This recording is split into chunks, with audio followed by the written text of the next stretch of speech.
The rodeo family is one of the strongest bonds in sports. If you ride, you'll have hundreds of new friends at every stop cheering you on. That's why Dougie Hall got into bronc riding, and now he's trying to touch as many lives as possible. MTN's Tom Wiley explains.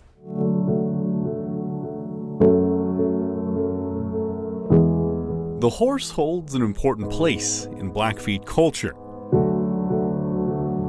And there's nothing more important to Browning bronc rider Dougie Hall, whose Blackfeet name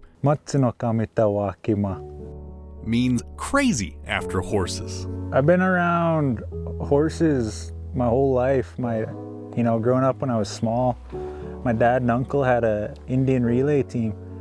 And so I grew up, I was a Indian relay brat growing up. So I was traveled to every fair in Montana.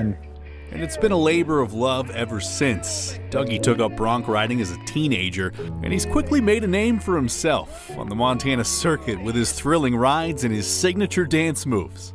Some people probably think I'm doing it to show off, but I'm just having fun. That's why I started doing it. When I first figured out how to ride broncs, I'd jump off and I'd be so happy. I just couldn't stop my feet and start Indian dancing. And you make people smile and laugh, and that's good medicine. Dougie rides with joy in his heart, but he's also experienced his share of pain. He doesn't shy away from telling his story. This particular one begins when Doug was 14. Just a nice evening like this. My mom's laughing and singing to the radio, and my sister yelled. I remember hearing her yell, "No." And our truck swerved. And I'm sitting behind my dad, so I peek around the front seat and I see a pair of headlights coming at us, and they're close. There was nothing I could do. That's the most helpless I've ever felt. And we hit, and I remember coming to and hearing the hissing of the engines. I look in the front seat and I, see my dad, my older sister, and my mother all laying over airbags, and they were, I'll never forget that. They were all blowing bubbles in their own blood on them airbags. The driver of the other vehicle was drunk. Doug's mother was flown to Seattle.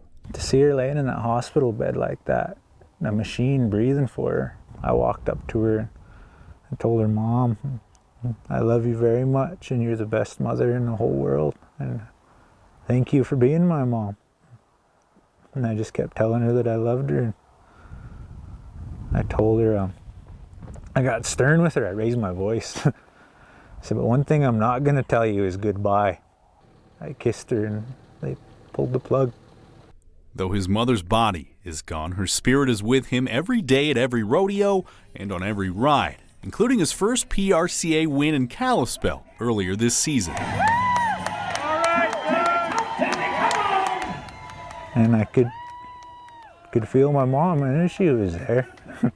Hall's resilience and attitude has inspired a lot of people, including his best friend, Will Shirley. He is known throughout the rodeo world just because of his personality and how positive he is.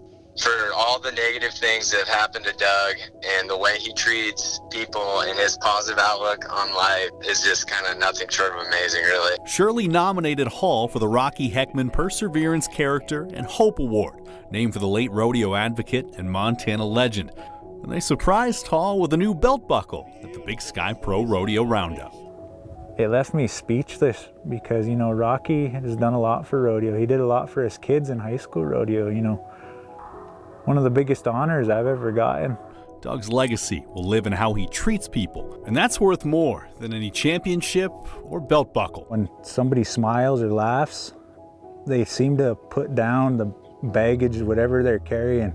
It feels good to be looked at as a human being. Tom Wiley, MTN Sports. What a great story. Temperature